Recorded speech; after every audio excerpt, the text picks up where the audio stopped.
for Jared Goff and 2 number-1 picks. This is the first time ever the 2 overall number-1 draft picks were traded for each other, and it is a stunner. Wilbon, are you convinced this trade does for the Rams what the Rams hope it does? No, I'm not convinced. By the way, this is clearly a risk that the Rams are taking.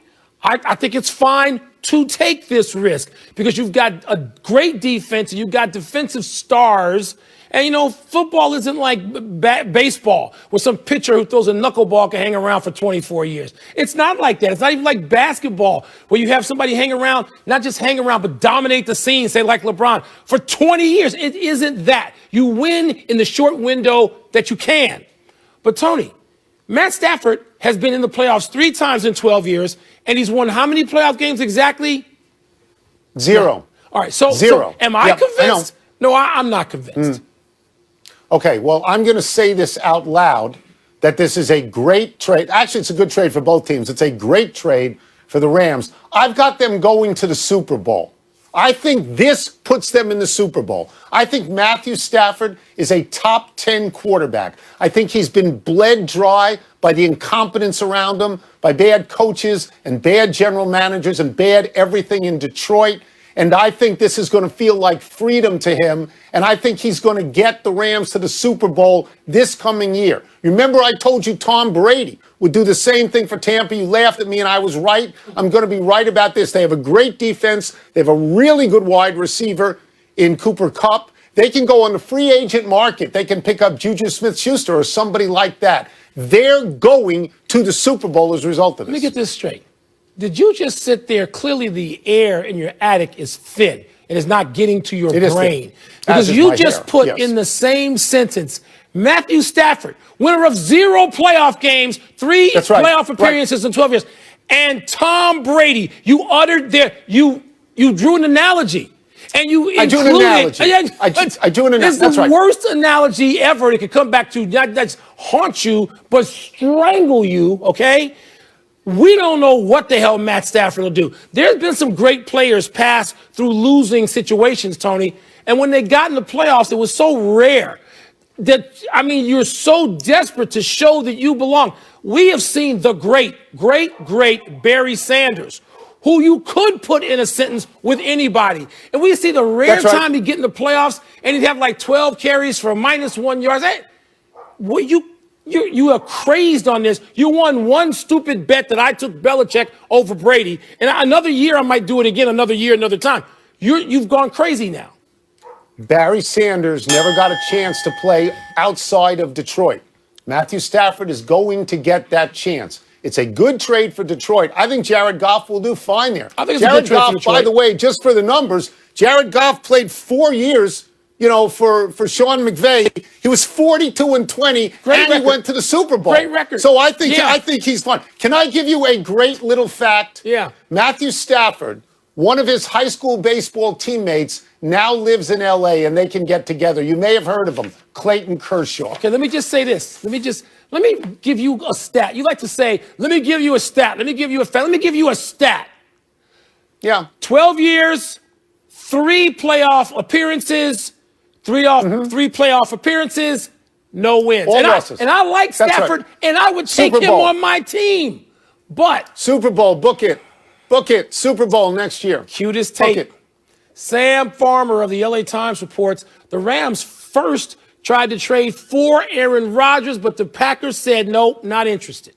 Head coach Matt LaFleur said this morning Rodgers will absolutely be the Packers quarterback in 2021 and beyond.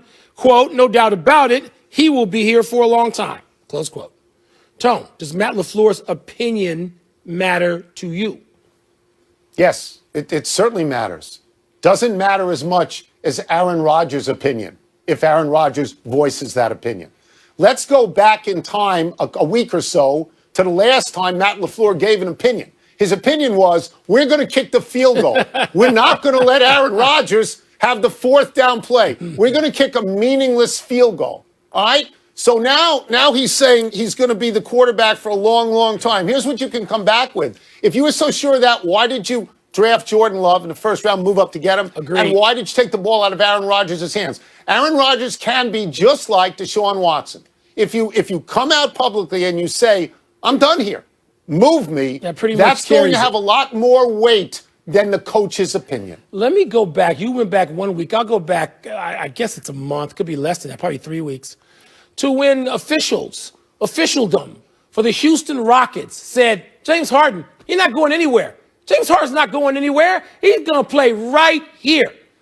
I'm sorry, what uniform has James Harden been wearing? Has it been the Rockets? You and I, particularly, having covered sports in the hardcore newspaper way that we did for so many years, decades, have learned not to listen to any of this garbage. He might be right, Matt LaFleur. First of all, he doesn't even control that narrative. Matt LaFleur doesn't control it. He's third.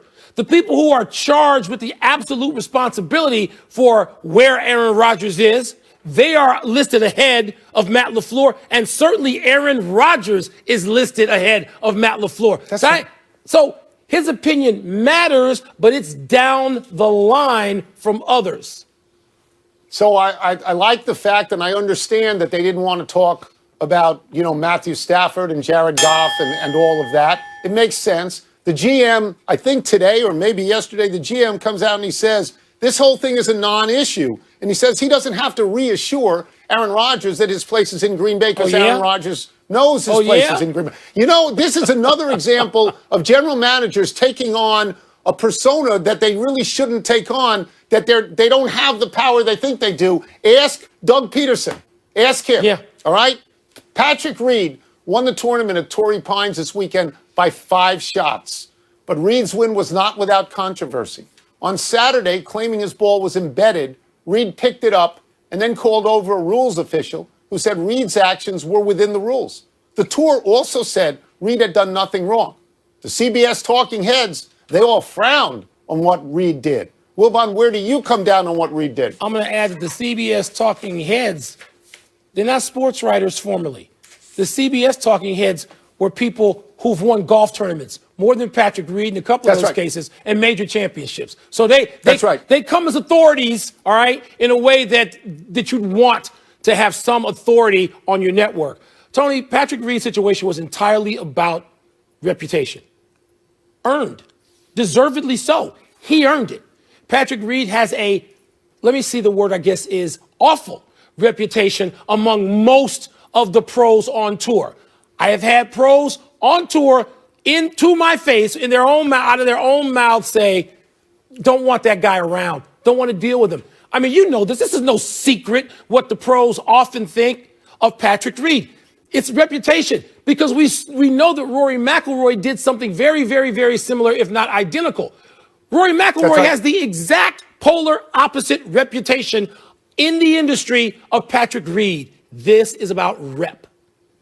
So let's go to those people in the CBS booth. Nick Faldo has 6 majors. Ian Baker Finch has 1. Novelo's been on tour. Dottie Pepper has 2. And they all had the same opinion. You can't pick up that ball. You can call the tour official over, but you can't pick up that ball. And yet, Mike, the tour official on the spot said it was within the rules. The tour official at CBS put on television said it was within the rules. He hesitated a little. The tournament itself, which could have penalized Reed upon review overnight, knocked him a couple of shots, they said it was within the rules. So the rules, I think the Faldos of the world think that the rules are murkier now than they used to be. And I agree with that. And I agree with you on reputation. And what I would analogize this to is the other day when Doc Rivers, when his own guy, Joel Embiid, said of LeBron James, this is a dangerous play. He should have gotten a flagrant 2 and ejected. Doc Rivers said, hold on. Because LeBron James, everybody knows he's not a dirty player. All right, and it's the same about Rory. Everybody knows Rory has a pristine reputation. So I don't really know what to think, but I'll tell you this, because I watched that intently. You may hate Patrick Reed. Everybody may hate Patrick Reed. You put a wedge in his hand, either on the fairway or in the trap, and he's within a foot, Tony, every single time. I'm not sure who the leading villain is in golf right now. And you got to be a worthy player to be an actual, real, functioning villain, right?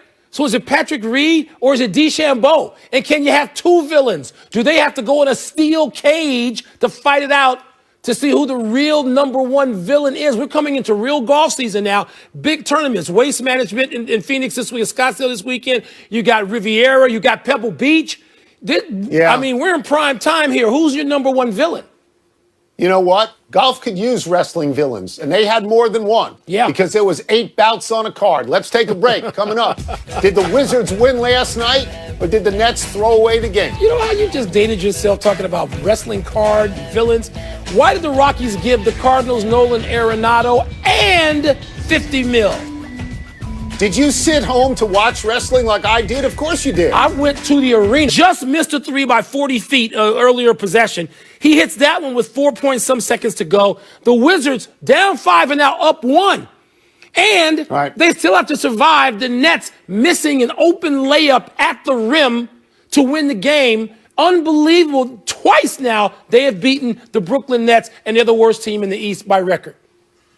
So the question isn't, did the Nets lose it or did the Wizards win it? Because it's always the Nets. The Nets lost. Yes. Bradley Beal's the leading scorer in the league, so he makes the 3. Russell Westbrook's an MVP. He makes the 3. The Nets lost the game. Here's something that is fabulous. First of all, the score of the game, 149 to 146 without overtime, and Paul Westhead not coaching both teams is unbelievable. Since the Harden trade, Mike, the Nets' offensive rating is the highest in the league and on pace to be the highest ever. But their defensive rating is the lowest in the league and on pace to be the lowest ever. And so the conclusion is pretty simple. The Nets are playing half the game. That's it. They're playing half the game. Tony, can they get away with that and say get to the conference finals at least? Can they? Yes. They can. Do the Wizards turn it around now? Is this the pivot Stop for the these Wizards? questions. Don't ask about the It's Wizards. your team. Don't waste our time. Oh, don't waste wait our till time. the Wizards hear your answer. Do the Rockies deserve all the heat they are taking for dealing Nolan Arenado? Yeah. Yes. They dealt arguably the best third baseman in baseball, certainly in the National League, right there with Chris Bryant, the two of them over the last 5 years. Arenado has more Gold Gloves than Bryant, but he's the guy playing third base in that league. And you pay half his salary, or a portion of it, not half of it, a portion of it, and then you give him away. I'm more angry about the Cardinals having him. That's all I care about.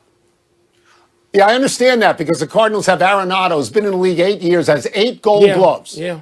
He's got more RBIs than anybody in baseball over the last 8 years. He's got the 2nd most extra base hits and the 4th most home runs. They got him at 3rd and they got Goldschmidt at 1st. I understand your pain being a Cubs fan. The only thing I can say here, and I'll try to say it, is his splits home and away are terrible. Who cares? He bats 322 in Colorado and 263 on the road. But I will say this one other thing. We've seen it with Cleveland. We saw it a couple of years ago with Miami. There's no gate, Mike. There's no concessions. There's no way to make money for some of these teams. And they can't afford some of these great players. You're going to get a 2-tier system of rich and poor until you get fans in the stands again, and maybe they just could not afford to keep them. Tony, you've already had that 2-tier system.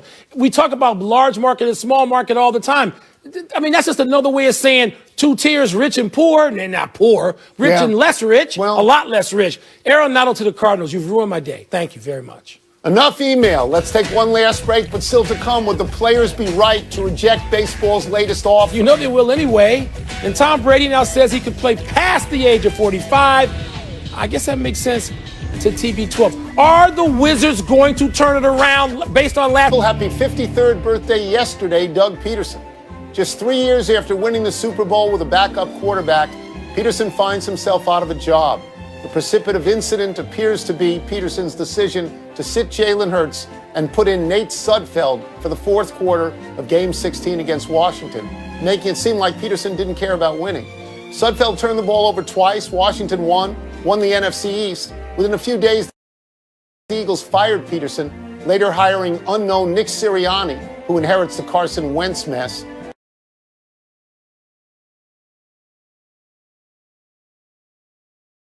Peterson can now go sailing or remodel his garage. Happy birthday. Peterson can go to Tuscaloosa, work for Nick Saban. I mean, just go and coach the long snappers or somebody. You know, that gives him his rehab, and he can coach whoever he wants. He can be Vince Lombardi a year later, right? We've seen this happen more in college, but, you know, why is Why is Peterson not eligible for the Saban rehab? Happy anniversary, Malcolm Butler. On this day 6 years ago, the undrafted rookie defensive back intercepted a short Russell Wilson pass at the goal line to seal an improbable 28-24 win for New England over Seattle in the Super Bowl. Rather than hand the ball to Marshawn Lynch, Seattle offensive coordinator Darrell Bevell called this pass play, one of the worst calls ever. Wilson was denied his second Super Bowl and removed from the baby goat discussion.